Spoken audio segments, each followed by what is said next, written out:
it's treated completely differently to having a heart disease. If that runs in the family, that's completely normal, but if mental illness does, then it's hidden and it's not as discussed.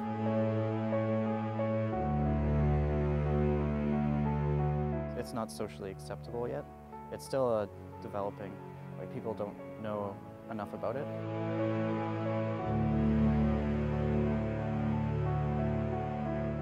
It's just hard to deal with something like that all by yourself. They always have to put a mask over themselves and hide what's really going on inside.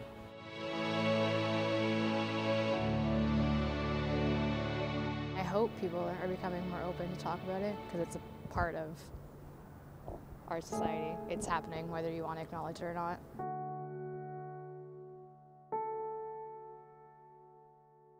Not judging, making sure there's no judgment behind it, and just really educating people about, what they can do to be part of the solution.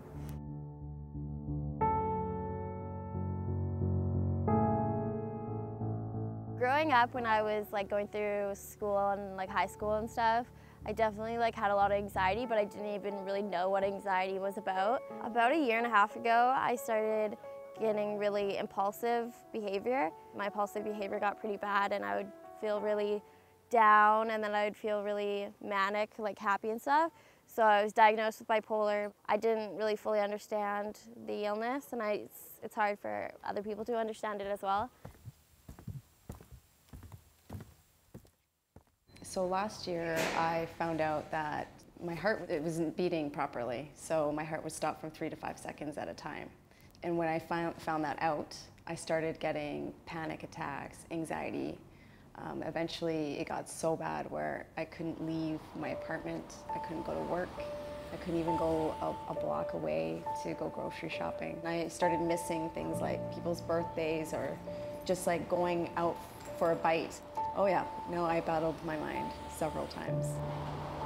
We're still in a place where there is a lot of shame attached to struggling with things like depression, anxiety, even eating disorders. We have a long way to go in that area, and I think the more open people can be, the better. Sometimes when I get really down, I just think everybody in the world hates me, or that nobody cares about me and nobody would care if I died or whatever, which is obviously really dramatic. I think I was just more stressed out about letting other people down because it was such an important time, and I didn't want to burden anybody. They have no idea what you're talking about, and that's the frustrating part. I think, which is better now, people are starting to talk about it more, and it's not just kept in the dark. I think it can be very helpful to come out to family and friends and even perhaps get their support, but I think you have to be careful with who you're actually sharing this information with. So about a month and a half ago, I ended up wanting to take my life. I took all my medication I had, which was over 55 pills or something. I woke up a day and a half later and was really confused. I was in the ICU, and then I was put in the psych ward. The struggle with having bipolar is one day you could be really down and the next you're completely fine. And so when I woke up from the coma and I was in the ICU, I was really scared and confused, but I didn't feel like I needed to be there. When I got out of the hospital and I realized the amount of love from people that I see and talk to every day, but also the people that I don't see and talk to that still care about me and were worried about me. It was so heartwarming, and it's sad I had to go through something like that in order to realize my importance to other people. I would leave my apartment feeling okay sometimes, and 2 blocks away I would start to feel anxious, I would start to overthink, and then just walking to work, all of a sudden it was the freeze. I would freeze up 2 blocks away, and then I would just go into a full-blown panic attack, and I couldn't move. I was paralyzed, basically. The heart starts pumping, your palms get really sweaty, and then just not knowing what to do. Your legs start to feel like they're gonna give out. You can't breathe. So yeah, I mean, it would feel like forever. When you're having a panic attack, it feels like it's lasting for like half an hour, even though it's only going to probably last for about 5 minutes. Something bad's going to happen to me. It's always like that feeling of,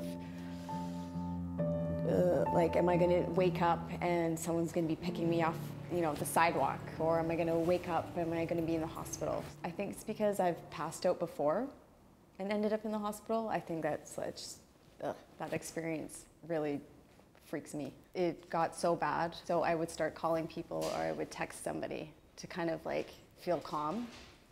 It didn't always work because if nobody answers their phone, you're kind of stuck.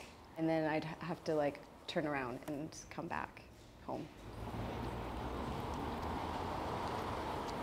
What was really scary and kind of hard for people to understand was I do have a great family and great friends, and there hasn't been like a big event or something or circumstance that would put me really low. It's kind of beyond that, and that's where like the mental illness part is like a big aspect. But I kind of got to the point where like this needs to stop. I need to deal with it.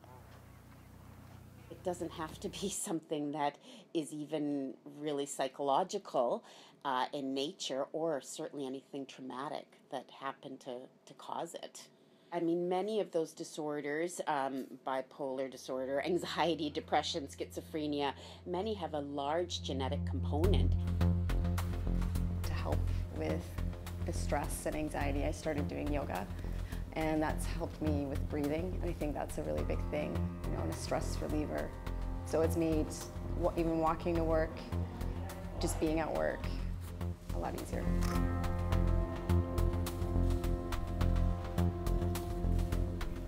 What has really helped me is how I'm into photography and videography, and so I spend like every day doing photography or videos or films, and it gives me a really good focus. You know, the best part about, you know, being into photography and film is the fact that everything I do I can show people, and hopefully that inspires them, or just if they, you know, like what I'm taking pictures of. I usually take pictures of people.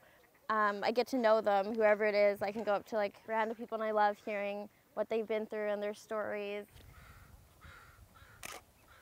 Often people say they have cancer, but people often don't say they have bipolar disorder. They say they are bipolar, right? Almost as if that compromises their whole identity and everything about themselves, when it's just something they have.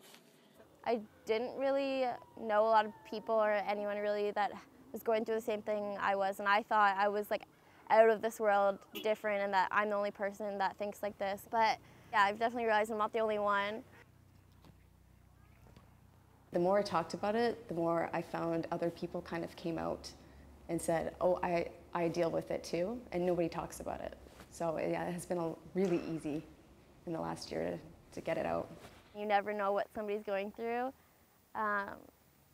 So if somebody's having a bad day, like maybe that they have personal issues going on. So I never try to judge somebody or compare people, because everyone has their own story. And I'm always here for you. You can talk to me, just relax, breathe, and I'm sure that everything will be okay. Just know that I'm here for you, and that I'll do whatever it takes. It's your life, and it is your story, and if sharing it is what makes you happy, do that. And if you want to keep it in a compartment for yourself, that's okay too. Stay strong, and I don't know, everything's going to be okay. Talk with people that you really love and that people really care about you. Talk to them, open up to them. It's not uncommon. A lot of people go through it on a whole bunch of different levels. Everyone, whether they come out and talk about it, goes, I think at some point in their life, goes through it. I'm not here to get angry at you. I'm not here to judge you. I'm your friend. I'm here to help you. It's up to you whether you want to tell me or not, but if you do tell me, I'll be there for you. The truth frees us, and the more people talking, the better.